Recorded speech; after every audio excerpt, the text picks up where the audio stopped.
Olá! Começa agora mais uma edição do programa E Agora, Josélia. Você nos acompanha pelas redes sociais, na página do Facebook do programa e também pela Rádio Web Uninter.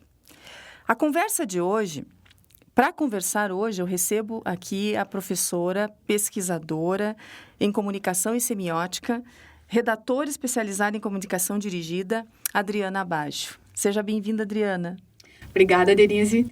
Eu que agradeço o convite, ter aceito o convite de estar aqui conosco hoje. E obrigada também ao curso de jornalismo da Uninter. Muito legal o trabalho que vocês fazem aqui e é uma satisfação estar aqui com vocês. Que bom. A conversa hoje com a Adriana é sobre violência virtual contra mulheres. É um assunto que tem gerado bastante polêmica e também um assunto que vem preocupando, porque a violência contra a mulher está em todas as áreas, inclusive na virtual. Mas, antes um pouquinho de falar sobre o tema já, sempre que eu penso em conversar com a Adriana, me vem em mente, Adriana, um texto do Rubem Alves, em que ele fala que para se provocar um incêndio não é preciso fogo. Basta um único pensamento pimenta. E eu te considero uma daquelas mulheres que incendeia com as ideias, incendeiam as nossas mentes e nos provocam novas ideias. Pelos textos que tu escreve, pela temática que tu tem nas redes sociais. A Adriana, para quem ainda não sabe, ela é muito ativa no Facebook, ela escreve muito. E, inclusive, essa semana, ela fez um texto sobre o aumento da passagem da tarifa do ônibus para R$ 4,25 em Curitiba. E só naquele texto dela ali, até a hora que eu olhei hoje, teve 37 compartilhamentos. Todo mundo muito bravo com o aumento da passagem. Então, se você não conhece a Adriana, não acompanha, não está acostumado, não conhece como ela escreve, então acompanha ela no Facebook. Ela tem lá, e até eu queria te perguntar sobre o blog Adriana Abaggio, Redação Publicitária e Outras Cocitas Más. Ele está parado? Como é que está? Ele é uma vergonha. Ele está parado, faz muito tempo que eu não escrevo nele, né? Eu fui bastante ativa durante um tempo. Eu usava o blog muito como uma forma de portfólio dos meus trabalhos de redatora, quando eu trabalhava em agência ou como freelancer de redação. E eu colocava muita coisa lá, né? Porque como que o redator vai mostrar o trabalho? É escrevendo, né? Então, eu fazia o blog para isso. Mas também usava como espaço para escrever outras coisas, algumas crônicas ou alguns textos como esse, mais críticos, né, sobre a passagem de ônibus, eu colocava lá. Só que o Facebook ele veio substituir um pouco isso, porque aquele texto enorme que eu coloquei no Facebook, talvez ele pudesse estar no blog, né? Mas no Facebook a interação é mais fácil, com os comentários e tudo mais. Provavelmente eu deveria ser mais organizada e passar para o blog, ou passar no blog e depois o link no Facebook, né? Porque no blog ele ficaria registrado, mais organizado, mais fácil de encontrar. Enfim, mas então ele está desatualizado e eu preciso dar um jeito nele. E eu hoje também já te incentivo, quem sabe, a fazer uma página do próprio blog no Facebook ou com o teu nome, porque é interessante. Olha, isso é uma boa ideia. Nada como falar com quem entende de publicação. São temas relevantes e são textos gostosos de ler e são ideias, como eu disse, apimentadas. A Adriana é uma mulher apimentada, de pensamentos apimentados. E eu gosto muito disso. Mas como eu conversei um pouquinho antes, eu ainda estou, né, somos aqui todos estudantes de jornalismo e estamos ainda nos instrumentalizando quanto a muitos assuntos, nos fundamentando teoricamente para abordar certas coisas. E por esse motivo, eu precisava trazer alguém que entendesse desse assunto, principalmente sobre a violência virtual contra as mulheres. Adriana, a gente sabe que desde que a internet surgiu, em meados dos anos 90 no Brasil, né, eu acho que esse talvez tenha sido o fato mais marcante na história. Foi o surgimento da internet para nós. E desde que a internet surgiu, a forma de comunicação mudou, os relacionamentos vêm mudando, aproximou muito as pessoas. Existem inúmeras vantagens nessa comunicação toda virtual e digital, mas também tem causado alguns ruídos importantes, principalmente na questão da violência contra a mulher, do assédio, da discriminação, da intolerância. Então, e as redes sociais, elas contribuíram para que isso, né, tenha uma explosão lá. Só ler os comentários, muitas vezes de um post, a gente fica horrorizado com tudo que lê, o que a pessoa é capaz de escrever lá. Então, primeiramente, eu gostaria de saber qual a tua opinião sobre as mulheres que são perseguidas nesses ambientes virtuais e são ofendidas, são xingadas mesmo, são chamadas de vadias, de putas, vagabundas, feminazes e por aí vai. Os adjetivos, né? Nem dá para dizer adjetivos, porque chamar a mulher assim é feia, gorda, tantas outras coisas. Eu gostaria que tu apontasse quais as causas que levam a esse tipo de violência. Ok. É uma resposta longa, né? Se você me permite, eu vou voltar um pouquinho ao começo da tua pergunta sobre o início da internet, a história da internet, que eu acho que isso é importante, né? A internet comercial que a gente usa, né? Essa internet que surgiu nos anos 90 aqui no Brasil, em meados dos anos 90, quando a gente podia acessar, praticamente todo mundo podia acessar o do computador de casa ou do trabalho. E antes disso, a internet ela já era usada em outros meios, né? Começou no meio militar, depois foi para o acadêmico. E lá nos anos 80 já existiam certas comunidades virtuais, fóruns, trocas de mensagens que funcionavam nesse esquema que a gente conhece, né, como internet. Mas não com uma interface tão amigável como a gente tem hoje. Né? Eram poucas pessoas que tinham acesso, era restrito, né, a alguns meios. E naquela época se pensava, principalmente as mulheres pensavam que o fato dessa comunicação não ser mais presencial, por exemplo, de você se comunicar com um homem e ele não está vendo que você é mulher, isso faria com que a igualdade entre homens e mulheres surgisse, né? Porque não teria aquela questão talvez da sedução física, alguma coisa assim. Isso é uma grande desculpa, né? Estou usando o argumento de quem acredita nesse argumento. E aí se percebeu que, na verdade, não adiantava você mudar de meio. A mesma relação problemática, as mulheres que eram estigmatizadas no meio real, por assim dizer, no mundo real, elas continuaram sendo no meio virtual. Não importava se elas não estavam ali em carne e osso. Nesses fóruns, se elas não se identificavam como mulheres, a conversa ia para um caminho. A partir do momento em que elas se identificavam, em que o interlocutor percebia que elas eram mulheres, elas automaticamente passavam para recebiam outro tipo de tratamento, né? Sempre mais negativo, desqualificador e por aí vai. Então, não vem de agora esse problema, né? Esse problema vem há mais tempo. E hoje a gente tem uma facilidade de comunicação muito grande, uma facilidade de interação muito grande entre pessoas conhecidas e desconhecidas. E a plataforma, né, a internet, principalmente nessa interface mais amigável, ela proporciona isso. Por quê? Não é muito diferente da violência sofrida pela mulher no espaço concreto, real, né? Então, assim, tem uma consolidação dos papéis sociais masculinos e femininos que vem lá do século XIX. Né? Não que antes fosse melhor, mas é que no século XIX se consolida. Os homens estão no espaço público, no espaço do trabalho, e eles são racionais. As mulheres estão no espaço privado, da casa, na atuação doméstica, e elas são emocionais e descontroladas. Né? E existe só uma forma de ser mulher, né? Que é casar, ser mãe de família, não ter uma sexualidade completamente controlada e só destinada a essa vida familiar do marido, né? E só. Então é um papel muito restrito. Então as pessoas podem pensar, nossa, mas já passou muito tempo, as coisas hoje são diferentes. Mais ou menos, né? Alguns resquícios desses papéis permanecem.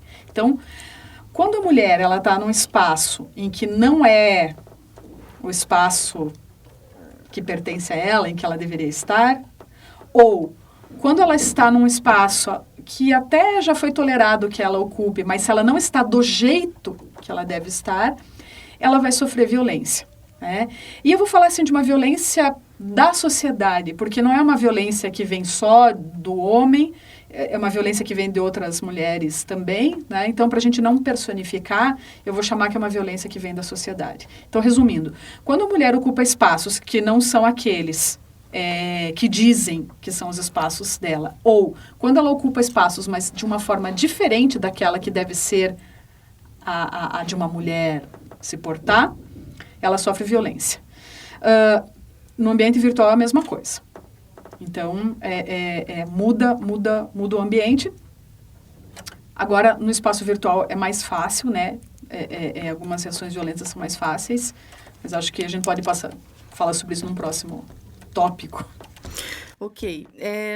Tu fez um comentário interessante sobre que tu não vai falar do homem em específico, né? Mas uma violência da sociedade em geral. Uhum. Tem um relatório, um segundo relatório da ONU de 2015, finalzinho de 2015, que afirma que 73% das mulheres elas já sofreram algum tipo de violência na internet. E nesse documento também mostra que dessa violência 61% dos assediadores são homens, segundo esse relatório. Uhum. Então, não estamos aqui querendo atacar os homens, não é nada disso, mas é comprovado por uma instituição como a ONU que a violência, na grande maioria, parte dos homens. Isso, né, de ofender as mulheres e enfim. De que maneira tu acha que essa discussão, essa fala sobre o empoderamento feminino pode diminuir isso, mudar essa realidade dessa violência contra a mulher nas redes sociais? Tá. Eu tenho restrições ao termo, à expressão empoderamento feminino, né? Porque na sua essência ela é correta, né? Só que eu acho que hoje ela está sendo utilizada, por exemplo, com outros fins, como se você pudesse comprar empoderamento. Então, você se empodera comprando o produto X, usando a marca Y, né? Uhum. Então, eu procuro não usar esse termo nesse contexto em que a gente está conversando, né? Então, estou fazendo essa ressalva por conta do meu discurso mesmo. Mas vamos falar, assim, de uma tomada de consciência, né, das mulheres em relação aos seus direitos, ao seu papel, que é o que, em sua essência, o empoderamento, né, deveria significar. Eu acho que muda tudo, né, quando as mulheres têm consciência disso, de que elas não são seres subalternos, que elas não são menos, de que elas são diferentes do que aquilo que se coloca como deve ser um modelo de mulher. É bastante libertador, mas não deixa de ser dolorido, porque você daí vai contra todo um aprendizado, né? Uhum. Todos nós e todas nós aprendemos a ser homens e mulheres no mesmo lugar e da mesma forma. Quando eu digo mesmo lugar e mesma forma, sim, na família, na escola, assistindo televisão, vendo os personagens do cinema, né? Algumas famílias de forma mais conservadora, outras de forma mais liberal, mas de qualquer maneira, num conjunto de cultura, todo mundo aprendeu no mesmo lugar. Uhum. Óbvio que daí a gente vai, algumas pessoas vão, tipo, olha, eu não concordo que as coisas sejam assim, não pode ser assim, eu não estou me encaixando nesse esquema, e algumas pessoas descobrem que realmente esse esquema não é certo, né? E daí elas vão atrás de se conhecer melhor, às vezes de estudar, né? Eu acho que o conhecimento intelectual, o erudito, ele não é assim, o único caminho. A gente tem muito autoconhecimento e experiência vindo da vivência, do cotidiano, né? Uhum. Mas daí essas pessoas, e principalmente as mulheres, conseguem, talvez, reverter um pouco essa situação. Mas também ficam sujeitas à violência, né? Quando elas se posicionam. Isso aliás, uma das principais causas para xingamento e violência uma mulher se posicionando, ela questionando, ela levantando algumas questões, né? E o sociólogo Anthony Giddens, ele tem uma expressão que eu acho muito pertinente para isso, que é a quebra da cumplicidade feminina. Então, as pessoas podem dizer assim, nossa, mas como que antes não tinha tanta violência? Assim, por que agora isso acontece? Porque antes, as mulheres, elas eram cúmplices de uma situação que era ruim, negativa, prejudicial a elas. Com o movimento de liberação feminina, com a divisão, com a entrada da mulher no mercado do trabalho, né, isso foi uma coisa muito importante, com as conquistas que as mulheres tiveram de direitos, de autonomia, em maior ou menor grau, dependendo de qual país a gente está falando, as mulheres pararam de ser, ou algumas mulheres pararam de ser cúmplices dessas situações. E agora, como os homens aprenderam, né, agora eu estou bem generalizando, evidente que não serve para todos os homens, mas como os homens aprenderam que as coisas devem ser assim, quando a mulher nega essa cumplicidade àquela situação que ele acha que é certa, se ele é uma pessoa mais estruturada, mais equilibrada, mais madura, ele vai atrás de entender o que está acontecendo. Uhum. E vai atrás de se resolver também, porque ele vai ter que se resolver. Ele vai ter que ver qual que é o papel dele agora nesse novo contexto. Mas nem todo mundo tem essas condições, ou psicológicas, ou intelectuais, né, ou de equilíbrio emocional para aceitar isso. E daí, o homem que se vê confrontado com essa situação de quebra da cumplicidade, ele agride, né? E quem diz isso é o Anthony Giddens. Uhum. Então, eu acho que é uma boa explicação, assim, pelo menos em termos gerais. É ele que usa, o Anthony Giddens, que usa aquele termo backlash? Não sei. Eu tenho um livro que é da Susan, que se chama Backlash, mas é uma mulher, assim, eu não li o livro todo, eu li alguns trechos só. Uhum. Até... Agora, sim, não sei se vai pegar a internet aqui, mas eu já podia dar uma procurada. Mas, assim, eu não sei se ele originalmente usou esse termo. Eu sei que tem uma autora, uma mulher que fala do backlash, que fala justamente disso, né? Uhum. Da reação que existe quando você vai lá e questiona um status quo, você questiona uma situação que era consolidada, né? O backlash a violência é um backlash. Na verdade, eu gostaria, numa outra oportunidade de entrevista que nós já tivemos, você tocou nesse termo. Isso. E aí eu resolvi trazer ele à tona para a gente falar sobre o que era esse backlash. Porque é comum de lermos aí nos textos e às vezes a mulher não sabe o que quer dizer, né? As mulheres não entendem. Uhum. De uma maneira muito simplificada, agora seria essa reação. Né? Quando você vai lá e tenta mudar uma situação questionável, você tem um backlash. Voltando um pouquinho Chicotada, né? Dar uma chicotada. Uhum. Voltando um pouquinho só na questão do empoderamento feminino. Eu vou aproveitar para perguntar, porque eu também aqui eu estou aprendendo, estou tendo aula, né, sobre o assunto. A que tu refere, tu disse que não gosta de usar esse termo e tal. Seria porque o termo acabou virando, comercializando muito a ideia da mulher, nessa sociedade capitalista que a gente vive, em que tudo tem que se tornar um produto para ser comercializado? Seria nesse sentido? É muito de... você que é uma cientista, uma pesquisadora em formação no âmbito acadêmico, né? Porque você já tem também as suas outras experiências em outros âmbitos da vida, você vai perceber que quando a gente envereda por esse caminho, as palavras, as expressões são muito importantes. Então, algumas expressões são mais problemáticas e quando a gente utiliza, é interessante a gente situar, né? Então, é por isso que no meu contexto discursivo e da maneira como eu entendo esse assunto, por isso que eu tenho essa restrição ao termo empoderamento feminino. Por outro lado, ele pode ser um termo perfeitamente adequado em uma situação, talvez, de introdução ao assunto, né, do feminismo, até deve ser mais palatável no começo, né, também isso é uma coisa um pouco complicada, mas, enfim. Agora, sim, existe, assim, a publicidade feminista, eu sou publicitária de formação, né, eu trabalhei com isso, eventualmente trabalho ainda, né? Então eu estou falando como alguém de dentro do mercado, né? Eu acho que a publicidade não tem que ser feminista, porque a publicidade ela está dentro do sistema capitalista e para quem quiser se interessar, eu vou colocar uma afirmação bastante contundente, né? Mas não vai dar tempo de explorar aqui, mas quem se interessar pode ir atrás, que é o seguinte: capitalismo e feminismo são duas coisas excludentes, em essência. Então, você não pode dizer que a publicidade é feminista. Mas eu não acho que é um problema isso. Eu não vejo nenhum problema. Eu acho que a publicidade não tem que ser feminista. Eu acho que o feminismo é uma corrente teórica, é um movimento político, né? E como corrente teórica e movimento político, ele vem para questionar. E ele não vem para consolidar, né? Para concordar, para chancelar algumas coisas, né? E com certeza ele não vai chancelar o modo de vida capitalista. Eu não estou dizendo que é impossível você ser feminista num sistema capitalista, de forma alguma, né?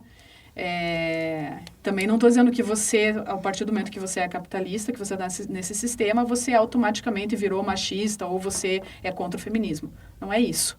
Mas como eu falei, do ponto de vista de um posicionamento científico, é bom a gente separar as coisas, né? Então, acho que a publicidade, se ela não ofender, se ela não desprezar, se ela não desqualificar, tá ótimo. O papel dela não é ser feminista. Ela vai ser feminista se um dia a gente não precisar mais de feminismo. Quando a equidade entre os gêneros for algo normal e que não faz mais sentido você falar disso. Aí ela vai ser. Porque a publicidade, ela simplesmente traz o que a dinâmica da sociedade, principalmente nas suas correntes majoritárias. Não sei se deu para entender. Ótimo, perfeito. Uma aula, como eu estou dizendo, a gente está tendo uma aula aqui de alguns assuntos, né? E nos conhecendo também nesses assuntos. Vou fazer um breve intervalo e eu já volto no segundo bloco, continuando a conversa com a Adriana Baggio.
Para você que está chegando agora, ligando aí o seu computador ou conectando na Rádio Web Uninter, você ouve o E Agora Josélia. Eu sou Denise Becker e hoje eu converso com a professora e pesquisadora Adriana Baggio. Nossa conversa muito apimentada, aqui o assunto interessante, aprendendo bastante com ela também, e nós falamos sobre a violência virtual contra mulheres. Um assunto que vem causando desconforto, principalmente para nós mulheres na rede social, que nos posicionamos muitas vezes, opinamos sobre algum assunto e somos atacadas, ofendidas. E isso é uma forma de violência. Aqui no Brasil, entre as várias possibilidades das extensões das violências contra as mulheres, né, pela comunicação digital, duas formas têm chamado a atenção. Professora e Adriana, me corrija se eu estiver falando alguma coisa que não está certa. Mas, pelo número crescente de casos que chegam às delegacias e aos tribunais sobre a pornografia de vingança e o cyberbullying. Então, eu gostaria que, né, explicasse um pouquinho o que são essas duas coisas, essa cybervingança ou a pornografia de vingança e o cyberbullying. Tá, vamos lá. Primeiro, a pornografia de vingança, né? Se a gente for ver, como eu pesquiso a produção de sentido, né, de tudo, então vamos pensar um pouquinho nas palavras. Pornografia de vingança, né? A pornografia, você chamar... Vamos lá, o que é... Se a gente vai aqui dar um exemplo. O que é uma pornografia de vingança? Um casal de namorados decidiu filmar, sei lá, relação sexual, o menino decidiu filmar a menina, em um contexto ali de consenso, que estava tudo bem, né? Era um ato erótico, fazia parte ali da dinâmica sexual, né? E acontece alguma coisa... Eles terminam, ou essa menina faz alguma coisa que esse menino não queria, não gostou, e ele, para se vingar, ele vai lá e coloca essas imagens, esse vídeo, que é da intimidade dela, talvez dela nua, ou deles nessa prática sexual, espalha, né, pela rede. Então, o que é uma violência sem tamanho. Chamar isso de pornografia, de vingança, é dizer que aquele ato foi pornográfico, né?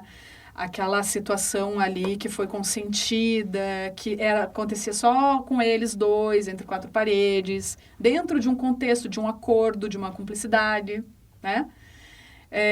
Então, já é um problema chamar pornografia de vingança, usar o termo pornografia. Problematizando um pouquinho mais, também só para colocar a pulga atrás da orelha, para dar aquela pimentada, como você falou, a própria pornografia em si, existem inclusive correntes do feminismo que são completamente contra e outras que acham que o problema não é a pornografia em si, né? Então, para quem se interessar pelo assunto, tem vários estudos sobre isso, pode ir atrás, tanto de uma visão quanto da outra. De qualquer maneira, pornografia tem um conceito pejorativo na nossa sociedade, no senso comum, vamos combinar, né? Quando você fala pornografia de vingança, então você está chamando aquele ato lá que ele era completamente normal e privativo de duas pessoas de pornografia.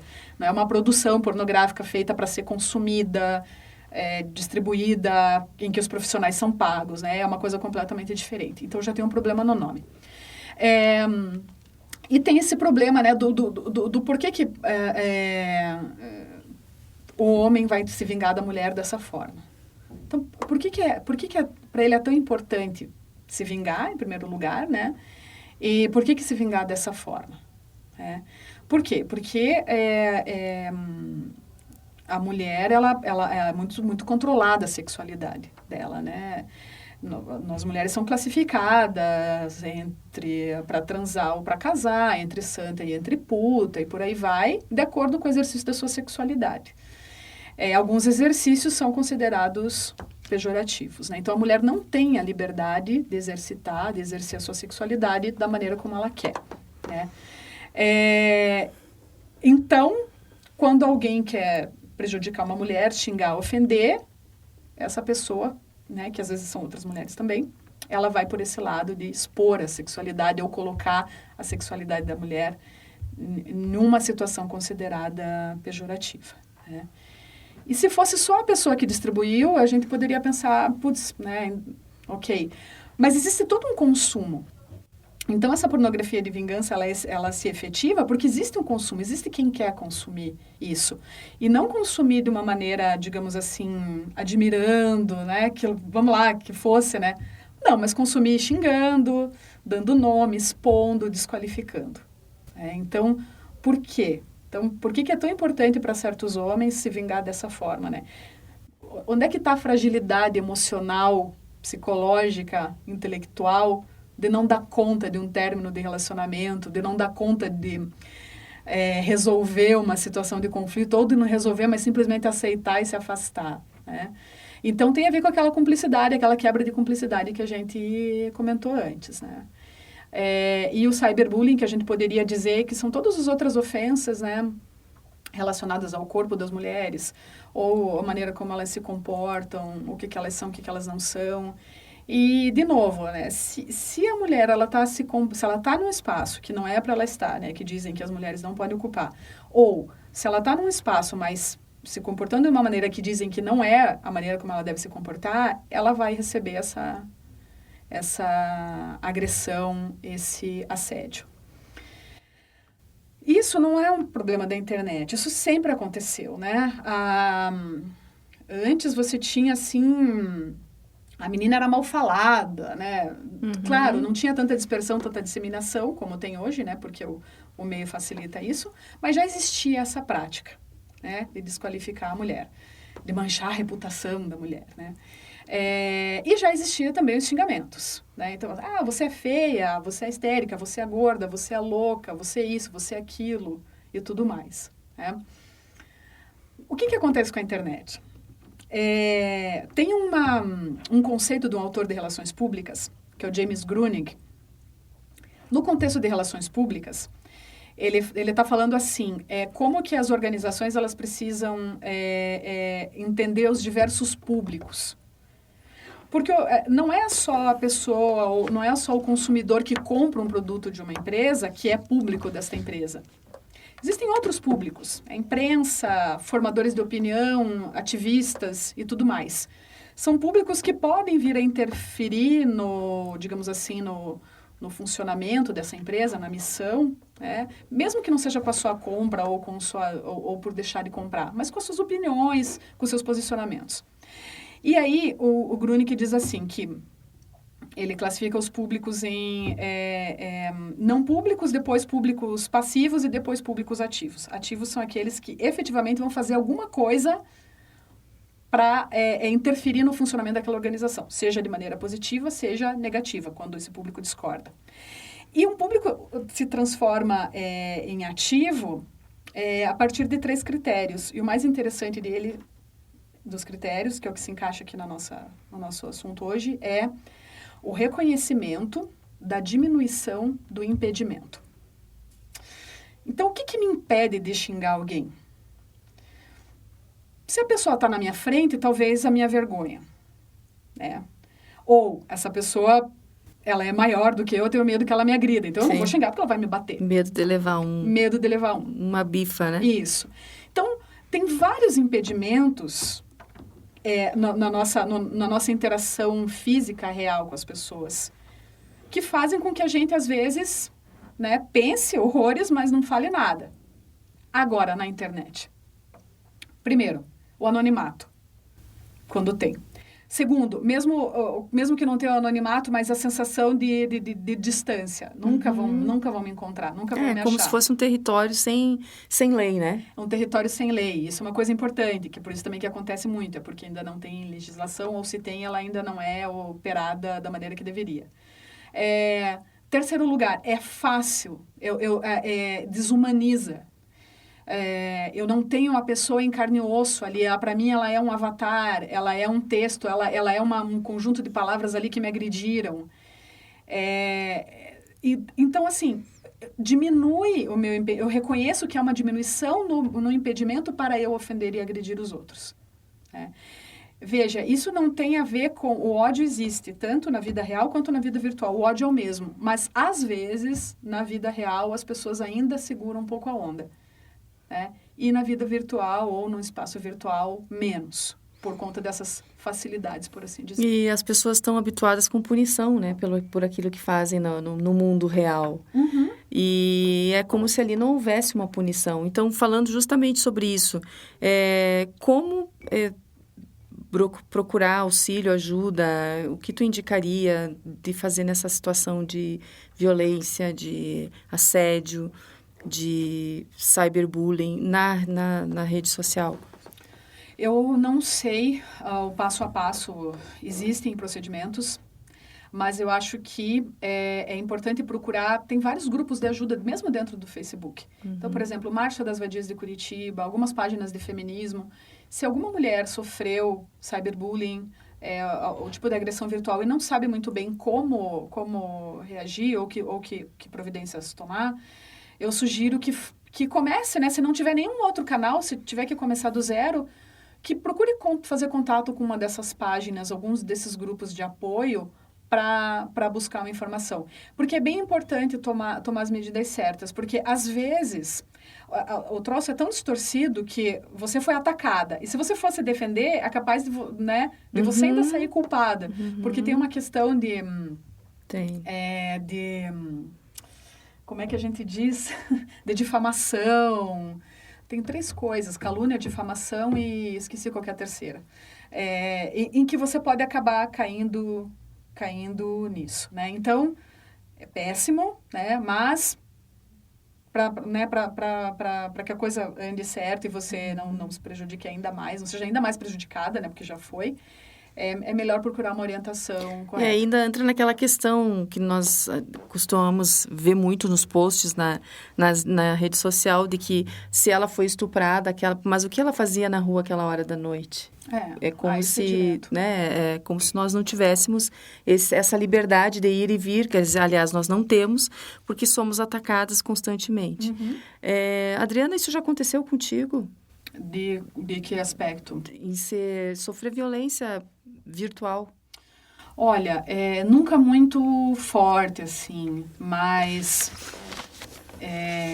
existem, às vezes, desqualificações, maneiras mais sutis, né? Eu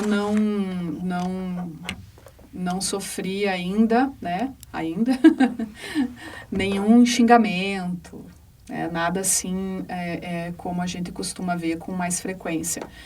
O que eu faço, às vezes, né? Nem todos os meus posts são públicos, né? Muitos são públicos, né? Eu tenho muitos alunos, pessoas às vezes que eu não conheço pessoalmente, mas eu tive algum contato por conta da minha profissão, e estão lá como meus amigos e têm acesso a todos os meus posts, né? E outros não, outros são públicos. Aí, né? Por exemplo, esse da passagem de ônibus, quando eu vi começou a ser compartilhado, eu deixei público, até porque também acho que é um pensamento sobre um assunto aí que preocupa muita gente, né?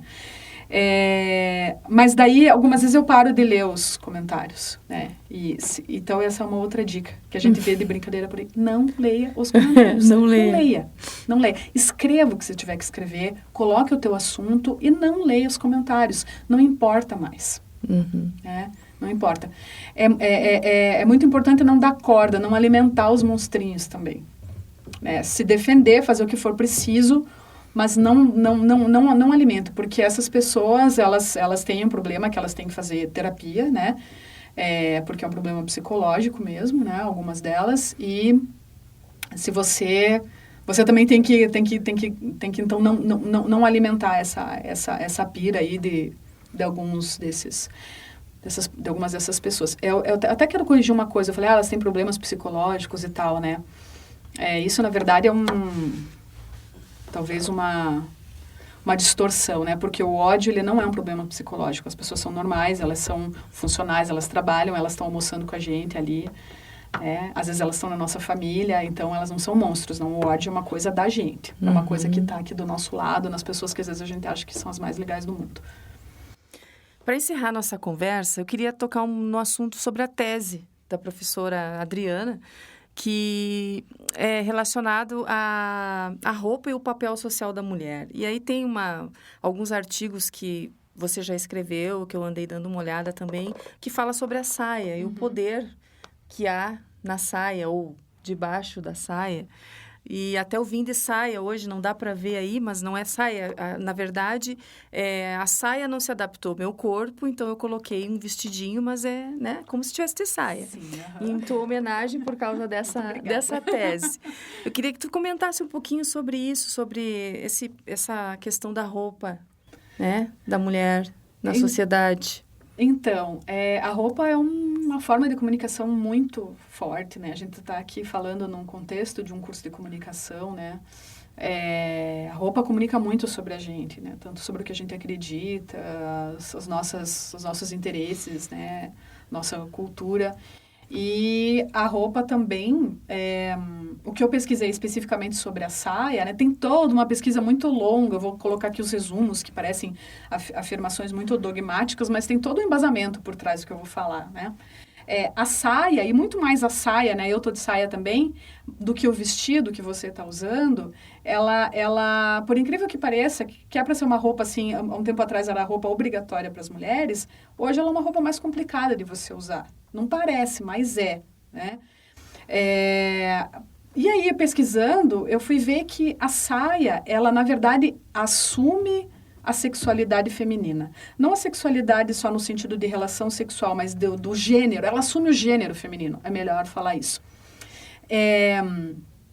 E você assumir o gênero feminino, como eu falei, em algumas situações, isso tá tudo bem. Então, quando você está com o seu namorado, seu marido, seu parceiro, quando você está em uma situação de conquistar, de ser consumida como mulher. Agora, se você está numa situação de autonomia, de protagonismo, principalmente em ambientes considerados mais masculinos, por exemplo, o trabalho ou o espaço público da rua, se você está lá assumindo o seu feminino, sem ter medo, tipo assim, olha, eu não vou me fantasiar de homem para estar aqui, eu não vou me proteger, eu estou aqui como mulher, não venho me encher o saco, isso gera uma reação. E aí eu fui pesquisar isso usando um conjunto de produtos da nossa sociedade, que é a publicidade. E a gente vê que na publicidade também, né, existe muito menos essa mulher autônoma, protagonista e forte de saia. Quando ela está de saia, ela está fazendo outros, né, exercendo outros papéis. Uma prova disso é que, naqueles discursos de culpabilização da mulher, que você até comentou agora há pouco, muitas vezes se diz assim, mas ela pediu, olha o tamanho da saia dela. E nos discursos de protesto contra isso, também é a saia que é usada como símbolo. Mesmo que a violência não aconteça só com mulheres de saia ou de vestido, não importa a roupa, né? Não importa a idade, não importa nada. Nada é justificativa. Mas no discurso, né, e é uma coisa importante para a gente estudar os discursos, é a saia que é mencionada. Então, ela é como uma peça simbólica, tanto da agressão, né, quanto aí do protesto, quando a gente vê essa reação. O que me leva a concluir esse raciocínio, então, que usar saia é um ato político. Não é só uma escolha que você faz de manhã no guarda-roupa. É um ato político mesmo. E isso eu pude perceber nas minhas leituras, nas minhas pesquisas, nos meus estudos. E também, cada vez que eu vou falar sobre isso num congresso, numa aula, eu vejo as meninas chegando para mim assim e falam, olha, eu realmente não venho para aula de saia porque eu tenho medo, porque as pessoas me olham estranho, porque eu me sinto vulnerável e não sei o que, não sei o que, não sei o que. Então, assim, usar saia, e especialmente em alguns espaços, é um ato político de afirmação do feminino e da autonomia do feminino. E quando eu estou falando autonomia do feminino, eu não estou falando só de mulher.